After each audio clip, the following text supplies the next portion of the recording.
साथियों नमस्कार। साथियों, हमारे देश में सरकारी नौकरी को लेकर के एक अलग ही लेवल का क्रेज है। युवा लाखों की संख्या में, करोड़ों की संख्या में सरकारी नौकरी की तैयारी करते हैं और कई ऐसे हैं जो सफल हो जाते हैं और बहुत ऐसे हैं जिनको सफलता नहीं मिलती और परेशान रहते हैं। हमारे देश में सरकारी नौकरी को लेकर के एक ऐसा माहौल बनाया गया है लंबे समय से कि अगर आपकी सरकारी नौकरी लग जाती है तो आपका रोजगार माना जाएगा, नहीं लगती तो आप बेरोजगार माने जाओगे, चाहे आप कुछ भी करो। आज हम इस वीडियो के माध्यम से कुछ आंकड़ों पर चर्चा करने जा रहे हैं कि हमारे देश में कितनी सरकारी नौकरियां हैं, कितनी सरकारी नौकरियों पर लोग कार्यरत हैं, कितनी सरकारी वैकेंसीज अभी तक नहीं आई हैं, कितने लोग ऐसे हैं जो सरकारी नौकरी के लिए तैयारी करते हैं, क्या देश सभी लोगों को सरकारी नौकरी दे पाएगा, सरकारी नौकरी करने के क्या फायदे हैं और क्या नुकसान है, और सरकार आजकल वैकेंसी क्यों नहीं निकाल रही। धीरे धीरे मोदी सरकार में ट्रेंड देखा गया कि सरकारी नौकरी की जो वैकेंसीज हैं, नंबर ऑफ वैकेंसीज हैं, वो कम होती जा रही हैं। कम क्यों हो रही हैं? क्या इसके पीछे कोई साजिश है, या इसके पीछे सरकार सोची समझी प्लानिंग कर रही है, या सरकार का ध्यान ही नहीं है रोजगार की तरफ। चुनाव में रोजगार को एक महत्वपूर्ण मुद्दा माना जाता है और उसी सिलसिले में हमारा फर्ज है कि हम इसके बारे में डिस्कशन करें। इसमें देखिए, सरकार का एंगल भी आएगा, एक व्यक्ति का एंगल भी आएगा जो तैयारी कर रहा है एग्जाम की, पेरेंट्स का एंगल भी आएगा, सोसाइटी का एंगल भी आएगा, और आने वाले समय में मॉडर्न वर्ल्ड में किस तरह से सोचना है उसका भी एक एंगल आएगा। हम हर तरीके से इस पर चर्चा करेंगे। तो हमारी जो एक आज हेडिंग है वो यही है कि गवर्नमेंट जॉब का किस तरह से हमारे देश में क्रेज है और किस तरह से हमारा युवा सरकारी नौकरी के ट्रैप में फंसता जा रहा है। जी हाँ, इसको स्टार्ट करते हैं। तो सबसे पहले तो मैं आपको एक आंकड़ा बता करके बात स्टार्ट करना चाहूंगा। हमारे देश में आज वर्तमान में सेंट्रल गवर्नमेंट एम्प्लॉयज की संख्या 48 लाख है। ऐसे लोग 48 लाख हैं जो सेंट्रल गवर्नमेंट की नौकरी कर रहे हैं। पीएसयूज में काम करने वाले लोग, अर्ध सरकारी कह लो या सेमी गवर्नमेंट कह लो, उसमें करीब करीब 10 लाख लोग हैं। पीएसयू बैंक एम्प्लॉयज, बैंक में काम करने वाले सरकारी बैंक में लगभग 8 लाख एम्प्लॉयज हैं। स्टेट गवर्नमेंट की सभी स्टेट्स के एम्प्लॉयज को अगर हम मिला दें तो लगभग 1.32 करोड़ लोग हैं। तो इस प्रकार से पूरे देश में लगभग 2 करोड़ लोग ऐसे हैं जो किसी ना किसी प्रकार की सरकारी नौकरी कर रहे हैं। ठीक है साहब। हमारे देश की जनसंख्या है 140 करोड़, यानी कि हमारी जनसंख्या के लगभग 1.5% लोग ही ऐसे हैं जो सरकारी नौकरी कर पा रहे हैं। अब बताया जाता है कि हमारे देश में लगभग 65% जनसंख्या ऐसी है जिसकी औसत उम्र 35 साल से कम है, यानी कि हमारा देश काफी हद तक अभी जवान है। यहाँ जवान लोगों की संख्या बहुत ज्यादा है और हैरानी की यह बात है कि उस जवान जनसंख्या का बड़ा पोर्शन ऐसा है जो अपने जीवन के 5, 6, 7 साल करीब सरकारी नौकरी की तैयारी करने में बर्बाद कर देता है। उसे क्या हासिल होता है? उसे हासिल होता है कभी पेपर लीक हो गया, कभी ये चीज न्यायालय में चली गई है, कभी सुप्रीम कोर्ट ने स्टे कर दिया, कभी हाई कोर्ट ने रोक लगा दी, कभी 4 साल से वैकेंसी नहीं निकली, वैकेंसी निकली तो उसमें आगे प्रोसीजर ही नहीं हो रहा कुछ। कोई वैकेंसी को पूरा होने में पता चला 8 साल लग गए, किसी को 5 साल लग गए, किसी को 4 साल लग गए। भाई एक बच्चा 4 साल तो तैयारी करेगा, 4 से 5 साल, उसके बाद पेपर के पूरे प्रोसेस में 1 साल लग जाता है। फिर उसके बाद कभी मान लो न्यायालय में मामला चला गया या कभी कोई चीज हो ही नहीं रही, आगे फिजिकली नहीं हो रहा, उसका मेडिकली नहीं हो रहा, पूरी प्रक्रिया में 4-5 साल और लग जाते हैं। एक वैकेंसी को फिलफिल करने में इनको 8 से 10 साल लग जाते हैं स्टेट लेवल पर, विशेष तौर पर यूपी में। ऐसी स्थिति में क्या बच्चा सरकारी नौकरी के भरोसे ही बैठा रहे? सवाल ये है। अब देखिए, हमारे देश में करीब ऐसा बताया जाता है कि पेपर लीक होना सबसे बड़ी समस्या है। यूपी में पेपर लीक की खबरें आती रहती हैं। पुलिस का भी पेपर हुआ था, लीक हो गया। पहले लेखपाल का पेपर हुआ था, सुनने में आया था लीक हो गया, लेकिन वो प्रक्रिया पूरी कर ली गई थी। ऐसा शायद ही कोई यूपी में पेपर आता होगा जो लीक ना होता हो, शायद ही। कभी कोई हो जाए तो बहुत अच्छी बात है। पीसीएस लेवल पर हो जाते हैं पेपर समाप्त सही टाइम पर। मैं बात कर रहा हूँ नॉन ऑफिसर एग्जाम्स की, जहां पर बच्चों की संख्या बहुत ज्यादा होती है, अभ्यर्थियों की संख्या बहुत ज्यादा होती है। ऐसा कोई पेपर जाता ही नहीं है जो लीक ना हो। यूपी ले लो, राजस्थान ले लो, एमपी ले लो, उत्तराखंड ले लो, उत्तराखंड की प्रक्रिया तो और स्लो है। बिहार ले लो, बिहार में पता चला कि भाई मामला बहुत सालों से हो ही नहीं रहा कंप्लीट। बंगाल ले लो, बंगाल में भी खबर आई थी कि वहां पर जो है पैसे देकर के भर्ती किया गया है। पहले यूपी में भी किया जाता था। इन स्टेट्स में आज भी होता होगा कहीं ना कहीं बड़े स्तर पे, हर चीज सामने नहीं आती है। ऐसी स्थिति में एक बच्चा क्या करे यार, क्या करे?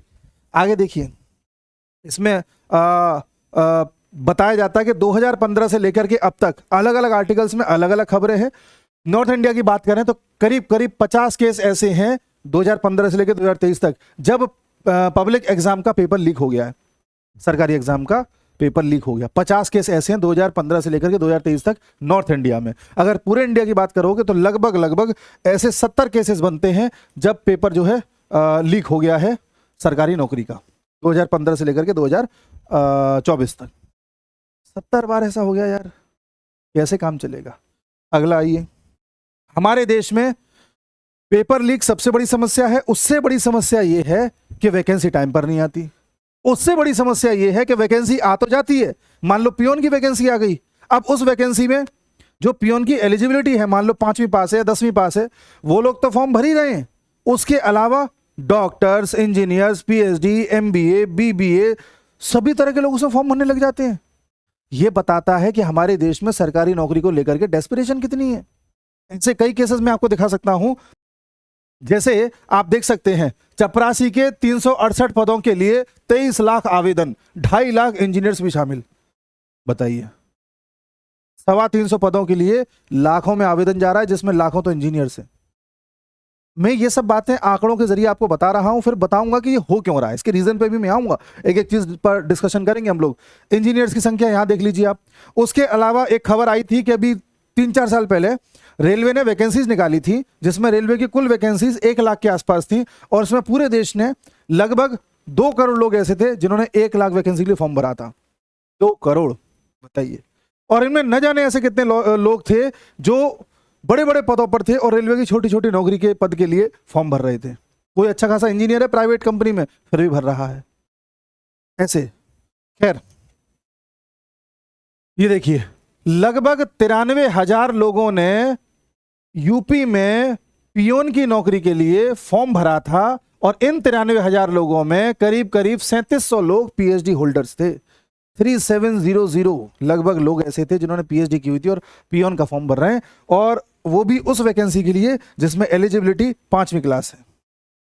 बताइए, ये भी एक कहानी इस देश की है। अगला, हमारे देश में यह भी कहा जाता है कि करीब करीब एक बच्चा एक नौकरी की तैयारी करने में 3 से 7 साल का टाइम खपा देता है, और उसमें वो 1 साल की तैयारी अगर कहीं बाहर जाकर के कर रहा है तो 1 लाख से 2 लाख रुपए तक का उसका खर्चा आता है। अगर आप दिल्ली में आईएएस की तैयारी करने जाते हैं तो किसी भी ढंग की कोचिंग की जो फीस है 1 साल की, लगभग 2 लाख रुपए है। उसके अलावा दिल्ली में अगर आप 1 महीने रहने खाने में अपना खर्च करेंगे तो करीब करीब ठीक ठाक अगर करेंगे तो 20,000 रुपए के आसपास खर्च हो जाता है। 18 से 20,000 अगर गर्मी का मौसम चल रहा है तो। सर्दियों में बिजली का बिल कम आता है 15,000 के आसपास मान लीजिए। अगर 15 के हिसाब से भी एवरेज निकाला जाए तो पूरे साल में लगभग एक बच्चा 2 लाख रुपए तो रहने खाने में खर्च कर देता है। 2 लाख रहने खाने में, 2 लाख फीस, 4 लाख रुपए एक बच्चे ने 1 साल में दिल्ली में खर्च कर दिए एक सरकारी नौकरी प्राप्त करने के लिए, जो वो शायद आईएएस पीसीएस की तैयारी करने गया था। मैं आईएएस पीसीएस को सरकारी नौकरी में नहीं मान रहा प्योरली, लेकिन फिर भी बहुत सारे आवेदक ऐसे हैं जो इस नौकरी के लिए अपना जीवन खपा देते हैं, अपना समय खपा देते हैं, अपना पैसा खपा देते हैं। उसके अलावा एसएससी की तैयारी करने वाला आदमी अगर दिल्ली में जाता है और 1 साल रह करके एसएससी की तैयारी करता है तो उसका करीब करीब 2 लाख रुपया या 2.25 लाख रुपया खर्च हो जाता है, जिनमें से 2 लाख रुपए तो उसके रहने खाने में खर्च हो जाते हैं। जो अगले 20 से 25 से 30,000 रुपए हैं वो उसकी वहाँ कोचिंग की फीस में जाते हैं, क्योंकि एसएससी की कोचिंग बताते हैं सस्ती होती है। कहीं अगर हो सकता है 50,000 की हो तो 2.5 लाख मान लीजिए। अगर किसी और नौकरी की तैयारी करने जा रहे हो, मतलब यूपीएससी और पीसीएस को छोड़ करके किसी और नौकरी की तैयारी करने जा रहे हो, आपका 2.25 लाख से 2.5 लाख रुपया खर्च होना ही होना है। ऐसे करोड़ों लोग दिल्ली में बैठ के तैयारी कर रहे हैं। ऐसे करोड़ों 12वीं पास विद्यार्थी कोटा में बैठ करके नीट और आईआईटी के सपने देखते हुए पैसा खर्च कर रहे हैं कोचिंगों में, और ऐसे कई लोग हैं जो अन्य स्टेट्स में भी पैसा खर्च कर रहे हैं। न जाने कितने रुपए वो लोग खर्च कर, मैं 1 साल का बता रहा हूं। अगर 2 साल तैयारी कर ली यूपीएससी वाले ने तो 2 साल में 8 लाख रुपए खर्च हो गए। मैं आप लोगों को डिस्करेज नहीं कर रहा कि यूपीएससी की तैयारी मत करिए, मैं खुद यूपीएससी के विद्यार्थियों के साथ डेली डिस्कशंस करता हूं क्लासेस में जाकर के। लेकिन मैं लोगों से यह भी कहता हूं कि अगर आप यूपीएससी की तैयारी कर रहे हो तो यूपीएससी की तैयारी नौकरी समझ के मत करना, वो नौकरी नहीं है, वो सेवा है, फिर उसको अलग एंगल से देखो आप। लेकिन आप किसी और सब्जेक्ट की तैयारी कर रहे हो, किसी और एग्जाम की तैयारी कर रहे हो, तो वो फिर आप सरकारी नौकरी के लालच में ही कर रहे हो। और अगर आप एक सरकारी नौकरी प्राप्त करने में 2 साल या 3 साल में 5 से 7 लाख रुपया खर्च कर देते हो तो ये कॉस्ट बेनिफिट रेशियो नहीं है। अगर 5 से 7 लाख खर्च करके अगर आप ऐसी नौकरी पा रहे हो जिसमें आपको 40-45 हज़ार रुपये महीने मिलेंगे तो कॉस्ट बेनिफिट रेशियो नहीं है। वो 40-45 आज आपको अच्छे लग रहे होंगे, 2 साल बाद वो मैक्सिमम हो सकता है 60 हो जाए, उसके 2 साल बाद हो सकता है 70 हो जाए, अगले 10 साल बाद वो 40-45 हो सकता है 1.25 लाख ही पहुंचे। इस पे मैं आऊंगा, गहराई से आऊंगा इस पे। खैर, ये एक बात है। उसके अलावा हमारे देश में लोग सरकारी नौकरी के लिए इतने पागल क्यों हैं? पहला, जॉब सिक्योरिटी। आदमी को यह है कि नौकरी लग गई तो कहीं जाएगी नहीं। दूसरा, मेंटल पीस, कोई टेंशन नहीं है, सुबह 10 बजे जाना है, शाम को 5 बजे आना है, उसके बाद दफ्तर की बात दफ्तर में, घर की बात घर में। मेंटल पीस, कोई प्रेशर नहीं है, ऊपर से कोई डेली परेशान नहीं कर रहा, आराम से अपने जीवन चल रहा है। स्टैंडर्ड ऑफिस टाइमिंग्स वही, no pressure, free from stress, कोई स्ट्रेस नहीं, free from performance based annual hike.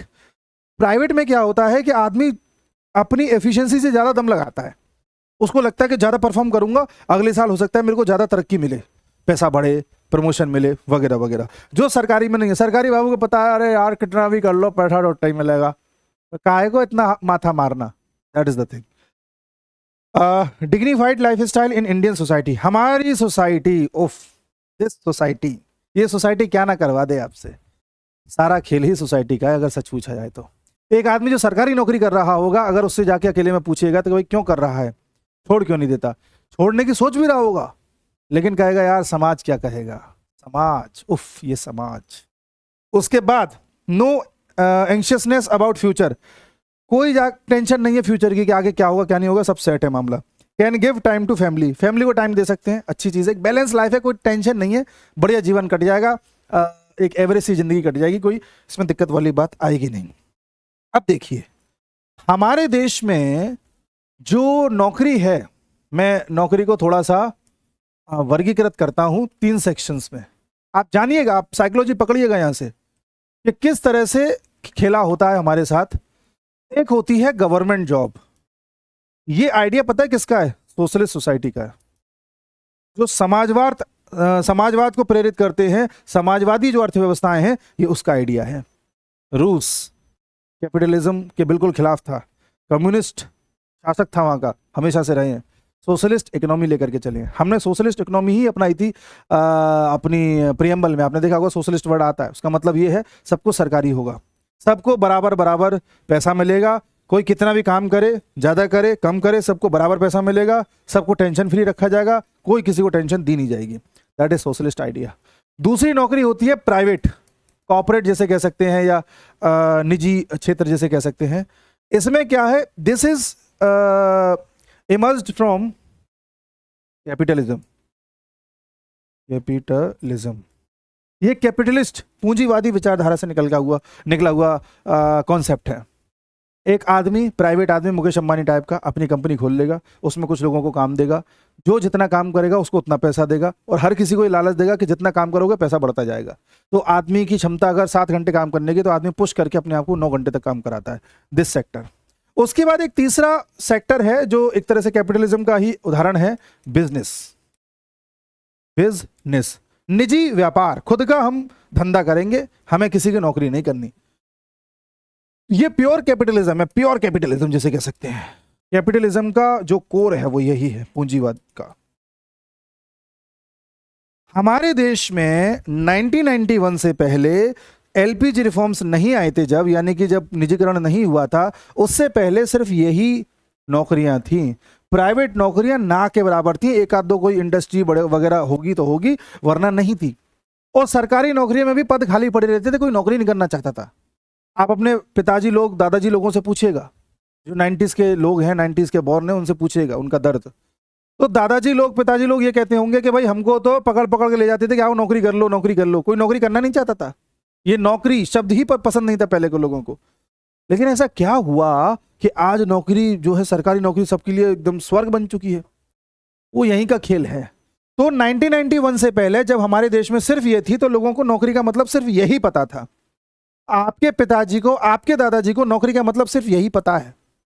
पहले के लोग या तो ये नौकरी करते थे या खेती बाड़ी करते थे, तो वो लोग खेती बाड़ी करना ज्यादा प्रेफर करते थे वनस्पतीय नौकरी के। तो वो लोगों को ये जो कॉन्सेप्ट है ऐसा घर कर गया है कि आज जो आपके घर में माहौल बना रहता है कि सरकारी नौकरी मिल जाएगी तो सब सेट है, वो माहौल आपके घर में कहां से आया? इस माइंडसेट से आया। 1991 में जब आप पैदा भी नहीं हुए थे, उस वक्त आपके पिताजी अच्छी खासी अपनी जिंदगी आधी जी चुके थे, या 30 साल के 35 साल के तो हो ही चुके होंगे। उस समय तक आपके पिताजी ने अपने माइंड में ऐसा फिट कर लिया था कि भाई ये है तो सब कुछ है, वरना नहीं है। प्लस उस समय हो सकता है उतनी इसको तवज्जो देते भी ना हो, लेकिन तब से लेके अब तक उन्होंने एक चीज देखी होगी कि इसके वजह से उनकी कई सारी चीजें प्लान्ड वे में हो गई जैसी वो चाहते थे। इसलिए उनका जो सोचा हुआ पहले का कॉन्सेप्ट है वो आप पर थोपना चाहते हैं। जैसे आपके पिताजी लोग, आपके घर वाले, हर चीज में आपने सोच सुना होगा कि अरे ज्यादा पैसा खर्च मत करो, पैसा बचा के चलो, सेविंग्स करना सीखो, ये ज्यादा खर्च मत किया करो, चीजें कायदे से चलो, प्लान करो, ये करो वो करो। ये सब कॉन्सेप्ट यहाँ के हैं, क्योंकि इन लोगों को पैसा ज्यादा नहीं मिलता था, इन लोगों को लिमिटेड पैसा मिलता था। उस लिमिटेड पैसे में इनको बहुत कुछ करना था। इन्हें अपना घर चलाना था, पहले बड़ी जॉइंट फैमिलीज हुआ करती थी, उनका खर्च उठाना था, बच्चे पालने लेते, उनको पढ़ाना था, कॉन्वेंट स्कूल्स में उनकी फीस हायर होती थी। इनको लगता है कि इनको अपनी बेटी की शादी करनी है, अगर हो सका तो एक छोटी सी कार भी लेनी है, एक अपना मकान भी बनाना है। तो इन लोगों के लिए कार लेना, मकान बनाना, शादी करना, पढ़ाना लिखाना एक बहुत बड़ी चीज़ थी, और थी भी। मैं ये नहीं कह रहा कि कोई गलत था, सही बात है, क्योंकि 1991 के बाद जैसे ही प्राइवेटाइजेशन हमारे देश में आया तो हमारे देश में एजुकेशन महंगी हो गई। सरकारी एजुकेशन तो कोई प्रेफर करता ही नहीं था, प्राइवेट एजुकेशन महंगी हो गई। हेल्थ, जो स्वास्थ्य है, उससे संबंधित खर्चे ज़्यादा होने लगे। उसके अलावा कार वगैरह आने लगी, पहले तो नहीं थी, बाद में आने लगी, तो ये भी एक स्टैंडर्ड बन गया सोसाइटी का। घर, खुद का घर होना चाहिए, ऐसी एक विशेषता होने लग गई, क्योंकि जो पहले जॉइंट फैमिलीज होती थी वो अब न्यूक्लियर फैमिली होने लगी। पहले सब लोग इकट्ठे रहते थे, चाचा ताऊ पिताजी वगैरह सब लोग, फिर उन लोगों को लगा नहीं हमें सेपरेट हो जाना चाहिए। वो सेपरेट के चक्कर में नया घर बनाना पड़ेगा, अपना नया प्लॉट लेना पड़ेगा, उसके खर्चे भी उनको बियर करने थे। और अपने बच्चों की भविष्य में अगर उनको कोई बच्चों को बाहर पढ़ाई करनी है या बिजनेस डालना है तो उसके लिए भी पैसा होना चाहिए, मनी होना चाहिए। अब लिमिटेड उनको पैसा मिल रहा है, उसमें इनको इतना कुछ करना है, तो जाहिर सी बात है बचा बचा के ही कर पाएंगे। जहाँ एक साल में 5 जोड़ी कपड़े खरीद सकते थे वहाँ 1 जोड़ी खरीदेंगे वो अपने लिए। जहाँ हो सकता है संडे सैटरडे को बाहर जाके खाना खा सकते थे वो नहीं खाएंगे। जहाँ हो सकता है कि उनको लगता है कि साल में 1-2 बार कहीं बाहर घूमने जाना चाहिए, नहीं जाएंगे, उनको लगेगा तब पैसा बचा लेते हैं, कहीं ना कहीं काम आएगा। इसमें शादी भी है बेटी की, उसको भी मान लीजिए, इनको लगेगा कि करना है। तो ये माइंडसेट इनका ऐसा हो गया था। इनको थोड़े पैसे मिलते थे, सरकार की व्यवस्थाएं ऐसी थी, थोड़े पैसे में इनको सपने दिख गए बहुत सारे, क्योंकि 1991 तक इनकी उम्र हो चुकी थी 30 साल प्लस, ये शादी कर चुके थे, इनके बच्चे हो चुके थे, जमाना एकदम से बदल गया था। लेकिन नौकरी इनके पास सरकारी थी जो कम पैसे दे रही थी, उसमें खर्चे बहुत करने थे, इसलिए माइंडसेट ऐसा बनाना पड़ा कि अगर आप किसी चीज में एक्स्ट्रा खर्च कर देते हो तो इनको लगता है कि आपने कुछ गलत कर दिया। दैट इज द थिंग, इनका माइंडसेट ये है, आप जानिए इस बात को। दूसरा, अब आते हैं कैपिटलिज्म वाले प्राइवेट लोगों की। 1991 के बाद प्राइवेटाइजेशन जैसे ही आया तो प्राइवेटाइजेशन को लोग समझ नहीं पाए कुछ साल तक, लेकिन प्राइवेट नौकरी का जो क्रेज बढ़ा वो बढ़ा करीब करीब 2000 के आसपास। सन 2000 से लोग प्राइवेट नौकरी में इतना ज्यादा इंटरेस्ट लेने लगे, कॉर्पोरेट वर्ल्ड करेंगे, लैपटॉप इस्तेमाल करेंगे, मल्टीनेशनल कंपनी में काम करेंगे। ये वो लोग थे जिनको पैसा मिलने लगा, ये वो लोग थे जिनको लगा कि यार जितना काम करोगे उतना पैसा मिलेगा। ये वो लोग थे जिन्हें पता था विदेश जाना भी इट्स नॉट बड़ी चीज, इनके लिए विदेश जाना बहुत बड़ी बात थी, सपना था। इनको लगता था कि विदेश तो जा सकते हैं, कोई बड़ी चीज नहीं है। इनके लिए कार लेना बड़ी बात नहीं है, इनके लिए लैपटॉप लेना बड़ी बात नहीं था, इनके लिए उस समय नए नए फोन आए थे मोबाइल, वो लेना बड़ी बात नहीं था। जब ये सब ले रहे थे तो इनके पिताजी लोगों को लगता था कि क्या कर रहे हो तुम, इतना खर्चा। इनको ये था कि अरे मल्टीनेशनल कंपनी में काम करते इतना पैसा मिलता है, नो डाउट हो जाएगा सब काम, बैंकिंग है, फाइनेंस है, पैसा लोन वगैरह सब हो जाएगा, डोंट वरी। तो इनकी लाइफ स्टाइल थोड़ी अलग हो गई। और जो लोग 2000 के आसपास नौकरी करने लगे थे, जब उनकी उम्र 2000 के आसपास, उनकी उम्र 30 साल के आसपास थी, वो आज वो लोग करीब करीब 54 साल के होंगे, और उनके बच्चे करीब करीब मान लो 20, 22, 25 भी हो सकते हैं। तो वो अपने बच्चों को कंपैरेटिवली थोड़ा रिलैक्सेशन दिए होंगे। और जो 90s वाले बच्चे हैं जिनके पिताजी ये हैं, वो आज भी उनके पिताजी उनको डांटते होंगे हर चीज़ में। आप अपने पिताजी के बारे में जानिए, ये लोग थोड़ा सा रिलैक्स करके रखते होंगे, अरे नहीं चलता, it's life and this and that, ये सारी बात है। अब धीरे धीरे क्या हुआ है, जमाना बढ़ रहा है बिजनेस की ओर। मोदी सरकार ये जानती है कि इस दुनिया में अगर विकसित बनना है, दुनिया पर अगर भारत का दबदबा बनाए रखना है, तो इकोनॉमिक पावर बनना पड़ेगा, आर्थिक महाशक्ति बननी पड़ेगी। और आर्थिक महाशक्ति आप रशिया के कदमों पर चलकर नहीं बन सकते। आर्थिक महाशक्ति को बनने के लिए भी चाइना को अपनी इकोनॉमी खोलनी पड़ी थी। चाइना भी पहले यही था, लेकिन चाइना ने 1978 में अपनी इकोनॉमी खोल दिया। चाइना ने जो काम 1978 में कर लिया था वो काम हम 1991 में किए थे जाके, इसलिए चाइना से आज इतना पीछे हैं। तो मोदी जी को पता है कि ये काम से देश आगे नहीं बढ़ेगा। मोदी जी जानते हैं कि इस काम से भी बढ़ तो जाएगा, अभी चली इस वजह से रहा है, लेकिन this is also not the final goal. ये देश आगे बढ़ेगा जब युवा इसके लिए क्रेजी हो जाएगा। युवा इसके लिए कुछ ज्यादा ही क्रेजी है, अपने घर के माहौल की वजह से, अपनी सोसाइटी के माहौल की वजह से। एक मैं बोल रहा हूं, सरकारी कर्मचारी से जाके पूछो करना चाहते हो, वो बोलेगा नहीं यार कुछ और करवाओ। आज का युवा एस्पिरेशनल युवा है, जो ये चाहता है कि वो अपनी स्किल्स का ज्यादा से ज्यादा प्रयोग करे। आज का युवा चाहता है कि बहुत सारे पैसे कमाए, घूमे फिरे, महंगा खाना खाए, महंगे कपड़े पहने, महंगे मोबाइल यूज करे, महंगी चीजें करे। युवा करना चाहता है, और आप खुद इस बात को जानते हैं कि सरकारी नौकरी करने से आप इन सपनों को पूरा नहीं कर सकते। सरकारी नौकरी आपकी जरूरत पूरी कर देगी, आपके शौक पूरे नहीं करेगी। लेकिन आज सोशल मीडिया, आज का माहौल, आज का ग्लैमर, आज की चकाचौंध एक व्यक्ति को एस्पिरेशनल बनाती है, काफी ज्यादा उम्मीदें उसके अंदर बांध देती है, और वो व्यक्ति ये चाहता है कि जिंदगी की लग्जरी वो देखे, महसूस करे और अपनाए, जो यहाँ पॉसिबल नहीं है। जो यहाँ भी पॉसिबल नहीं, यहाँ भी लिमिट है, जो सिर्फ यहाँ पॉसिबल है। इस देश में अगर लग्जरी के साथ जीना है, इस देश में क्या दुनिया में, तो आपको ये करना ही पड़ेगा। नौकरी देखने वाले या नौकरी मांगने वाले नहीं, नौकरी देने वाला बनना पड़ेगा। इसलिए पिछले 10 साल से वैकेंसीज कम हो रही हैं। अगर मोदी जी सामने से बोल दे कि सरकारी नौकरी में नहीं निकालूंगा, तो वो चुनाव ही नहीं जीत पाएंगे कभी। ये नहीं बोला जा सकता। धीरे धीरे कम करनी होगी। लोगों को इतना तरसा दो, इतना ये कर दो कि उनको लगने लग जाए यार कि नौकरी तो निकलने से रही, अपने कुछ काम करना पड़ेगा। इसलिए स्टार्टअप का कॉन्सेप्ट आया। आप जानिए, आज लोग स्टार्टअप बहुत आपने सुना होगा, 10 साल पहले स्टार्टअप शब्द ही नहीं सुना होगा। आज स्टार्टअप इतना हो गया है कि लोग यूनिकॉर्न करने लगे। हमारे देश में 100 से ज्यादा यूनिकॉर्न हो गए। यूनिकॉर्न का मतलब ऐसी कंपनी जिसका टर्नओवर 100 करोड़ से ज्यादा हो। आज लोग दूसरे को रोजगार देने लगे हैं। हमारे देश में आज के 10 साल पहले अगर आप अपना कोई बिजनेस खोल लेते हैं, छोटा सा बिजनेस ही खोल लें कोई, तो उसे गलत नजरों से देखा जाता था। और आज अगर आप अपनी छोटी सी प्रिंटिंग प्रेस भी खोल लेते हैं, शादी के कार्ड छापने का एक प्रेस खोल लेते हैं, या कई ऐसे छोटे छोटे काम होते हैं, तो कोई आपके बारे में बुरा नहीं कहेगा। आप कह सकते हैं मैंने स्टार्टअप किया है। आप अपना छोटा सा गैराज खोल लेते हैं तो कोई बुरा नहीं मानेगा। आप अपने लिए कोई यूट्यूब का चैनल खोल लेते हैं तो कोई बुरा नहीं, हमने खोला हुआ है देखिए। अगर इतने पैसे हम किसी सरकारी नौकरी की तैयारी करने में खर्च करते, उतने में अगर हम यूट्यूब चैनल खोल लेते हैं और अपने स्किल्स के जरिए उसमें काम करते हैं, तब भी उससे आप अच्छी खासी अर्निंग कर सकते हैं। किसी सरकारी नौकरी से तो दुगना तिगना कर सकते हैं। ये आप भी जानते हैं, हम भी जानते हैं। तो क्यों ना ये काम किया जाए, और इसमें कोई कहने सुनने वाला नहीं, अपनी मर्जी से कुछ भी करो। वीडियो एडिटर बन सकते हैं। आज कोई वीडियो एडिटर बनना चाहता है तो बनता है, अच्छे खासे पैसे कमाता है, बन सकते हैं। तो आज नौकरी देने वाला बनना है इस देश में लोगों को, तब जाकर के हम सबकी एस्पिरेशंस को पूरा कर पाएंगे, अन्यथा नहीं कर पाएंगे। आज अमेरिका इसलिए है क्योंकि वो इस लाइन पर चलता है। अमेरिका में कोई भी आदमी आज ऐसा नहीं है जो बिजनेस से भागता हो। सब बिजनेस करना चाहते हैं, तो सरकारी नौकरी को करना ही नहीं चाहता। समझ रहे हैं आप? तो हमें उस एंगल पे जाना है। सरकार वही कर रही है, इनडायरेक्टली, डायरेक्टली नहीं कर रही। यही कारण है कि लंबे समय से हमारे यहाँ वैकेंसी ही नहीं आ रही। देखिए, पिछले 8 साल में 22 करोड़ लोगों ने आवेदन दिया था, केवल 7.22 लाख लोग हैं जो सरकारी नौकरियों पर सेलेक्ट हुए हैं। और एक आंकड़ा और दिखाता हूं कि अभी भी हमारे देश में करीब करीब 9 लाख के आसपास वैकेंसीज ऐसी हैं जो खाली हैं। देखिए,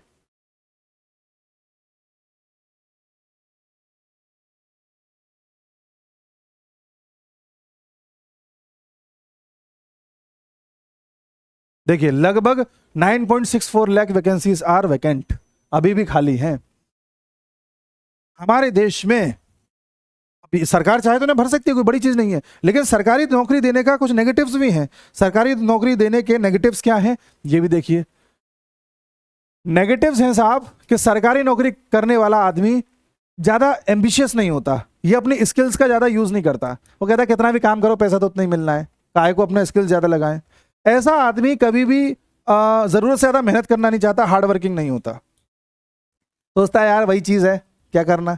ऐसा आदमी कभी भी लर्निंग नहीं करना चाहता, कुछ नया सीखना नहीं चाहता। ऐसा आदमी कभी भी सीमाओं के बाहर खेलना नहीं चाहता, सीमाओं के अंदर रहना चाहता है। तो मान लो मैंने इंजीनियरिंग की हुई है और फर्ज करिए मैंने पीएचडी कर ली है, उसके बाद मैं रेलवे में जाकर के किसी कोई नौकरी कर रहा हूँ क्लर्क की, तो मेरी नौकरी तो लग गई सरकारी, लेकिन क्या उस इंजीनियरिंग और पीएचडी का जस्टिफिकेशन मैं कर पा रहा हूँ? नहीं कर पा रहा। सोचिए मेरा माइंडसेट ऐसा होता है कि मुझे भाई जो काम किए, जो डिग्री मैंने हासिल करी है उसी के क्षेत्र में काम करना है, तो हो सकता है मैं कुछ ऐसा काम करता जिससे मेरी डिग्री जस्टिफाई होती। इस देश को हो सकता है कि इंजीनियर मिल जाता, चाहे औसत मिलता लेकिन एक इंजीनियर तो मिलता। लेकिन हो क्या रहा है, देश से इंजीनियर तो लाखों निकल रहे हैं लेकिन मिल रहे हैं थोड़े बहुत ही, क्योंकि सब सरकारी नौकरी के लालच में तैयारी करने लग जाते हैं। यहां पर खेल हो जाता है बहुत बड़ा। और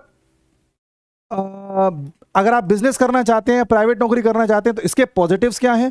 इसके पॉजिटिव्स हैं कि आप हमेशा अपनी सीमाओं से बाहर खेलते हैं। आप कुछ नया करना चाहते हैं, प्राइवेट नौकरी में करना चाहते हैं और फिर लगता है नहीं हो पा रहा तो रुक जाते हैं। बिजनेस है तो करना चाहेंगे। जैसे हम वीडियो बना रहे हैं, हम डेली सोचते हैं कि आज क्या नया लेके आए, आज क्या ऐसा करें, आज थंबनेल कैसा बनाएं, आज कितने वीडियोस डालें, कौन सा न्यूज़ ट्रेंड कर रही है, कहाँ से कंटेंट लाएं, कौन सी किताब पढ़ें जिससे और सीखें, कौन सा न्यूज़पेपर पढ़ें जहाँ से पता चले। तो हम जील है अंदर, ज़्यादा से ज़्यादा करना है, ज़्यादा से ज़्यादा करना है, ज़्यादा से ज़्यादा लोग हमसे जुड़ें, ज़्यादा से ज़्यादा लोग हमको प्रेम करें, ज़्यादा से ज़्यादा रेवेन्यू हम कमाएं, ये हमारी कोशिश है। अगर हम किसी सरकारी नौकरी में काम कर रहे होते, किसी सरकारी चैनल के लिए काम कर रहे होते यूट्यूब पर, तो हम नहीं सोचते इस बारे में। ये डिफरेंस है। तो ये इसका पॉजिटिव है कि आप स्किल्स को अपनी एनहांस करते हो, आप सीखना चाहते हो, लर्न करना चाहते हो, आप ज़्यादा से ज़्यादा कमाना चाहते हो। और जब आप कमाते हो तो आपके देश का विकास होता है, जब आप कमाते हो तो आपकी इकोनॉमिक ग्रोथ करती है, और जब आप कमाते हो तभी आपका देश उस लेवल पर पहुंच पाता है कि अमेरिका को टक्कर दे पाए या चाइना जैसा देश बन पाता है। एक आंकड़ा मैं आपको दिखाता हूं, देखिए। ये नीट के विद्यार्थी हैं।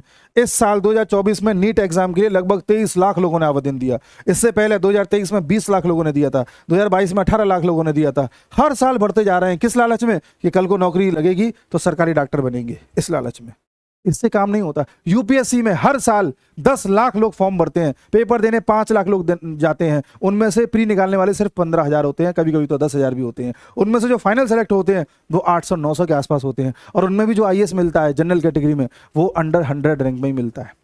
इस रेस में न जाने लोग कितने, ऐसा नहीं कि यूपीएससी की तैयारी एक ही साल आदमी करता है। यूपीएससी तैयारी करने अगर सीरियस कैंडिडेट गया है तो कम से कम 4 से 5 साल या 6 साल बर्बाद कर देता है अपने, और तब तक उसकी वो उम्र निकल जाती है जिस उम्र में वो अपना बिजनेस स्टार्ट कर सकता था, कहीं पर काम कर सकता था, कुछ स्किल सीख सकता था, कुछ अपने हुनर को जान सकता था। वो सब उसका डेड हो जाता है। 32 साल की उम्र के बाद वो ऐसा आदमी बन जाता है कि कोई कॉम्प्रोमाइज़ करके छोटी मोटी नौकरी कर रहा होता है, और पूरा जीवन इसी उम्मीद में काट देता है कि बस कैसे भी दाल रोटी चलती रहे।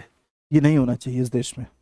हमें अपने स्किल्स का इम्प्रूवमेंट करना चाहिए, हमें ज़्यादा से ज़्यादा अपनी स्किल्स को पहचानना चाहिए, और सरकार को भी इस चीज़ में कदम उठाने चाहिए। सरकार जैसे लोगों को फोर्स कर रही है कि आप मोह त्यागो सरकारी नौकरी का, उसी प्रकार से सरकार कुछ कदम भी उठा रही है। जैसे सुप्रीम कोर्ट ने राजस्थान के उस प्रस्ताव को अप्रूवल दे दिया जिसमें राजस्थान सरकार ने यह कहा है कि जिसके 2 बच्चे से ज़्यादा होंगे उनको सरकारी नौकरी नहीं मिलेगी। भाई 2 बच्चे करने का तीसरा हो तो उसको कह दो कि लाला अब तुम प्राइवेट के बारे में ही सोचो, अपना कुछ बिजनेस स्टार्ट करो। That is the thing. ये बेनिफिट्स है, मैंने आपको बता दिया। ये पीएचडी वाला भी बता दिया, ठीक है ना, और रेलवेज का बता दिया। ये मैंने बताया कि गवर्नमेंट जॉब के लिए हमारा प्रेम हमारी इकोनॉमी के लिए अच्छा नहीं है, इस पर भी आर्टिकल्स आ चुके हैं, और कितना लोग अपना समय खपा देते हैं ये भी मैं बता चुका हूँ, ठीक है ना। ये आंकड़ा भी आपको बताया जा चुका है। तो कहने का तात्पर्य है कि हमें अपना समय, अपने पैसे, अपने इमोशंस और अपने टैलेंट को उस हिसाब से यूज करना चाहिए जिस हिसाब से कॉस्ट बेनिफिट रेशियो हो। समाज हर चीज के साथ एडजस्ट कर लेता है। आप एक बार निकलिए तो अपने मन का काम करने के लिए, और अगर अपने मन का काम नहीं करेंगे तो जिंदगी भर इस बात से परेशान रहेंगे कि यार उस समय ये हिम्मत कर ली होती तो आज जिंदगी कुछ और होती। 3 इडियट्स फिल्म का डायलॉग है। 3 इडियट्स फिल्म देखिए, उससे काफी कुछ सीखने जैसा है। तो यही मेरा उद्देश्य है कि सरकार क्यों नहीं लेके आ रही, हमारे घर में माहौल ऐसा क्यों है, विद्यार्थी क्यों डरा हुआ है, और कोर या सार इस बात का ये है कि अपने मन का काम करो, चाहे कैसा भी हो। कोई काम छोटा बड़ा नहीं होता। सोसाइटी इवॉल्व हो रही है धीरे धीरे। आने वाले समय में आपके स्टेप्स के साथ हर कोई कॉम्प्रोमाइज़ कर लेगा। इस समाज में लोग शराबी को भी एक्सेप्ट कर लेते हैं, 2 दिन उसे टोकते हैं, तीसरे दिन मान लेते हैं कि पी के आता है वहाँ लड़का, क्या करें। तो आप तो नौकरी कर रहे हो, वो अपने मन की करोगे तो उसमें बुराई क्या है। Just go for it. नमस्कार।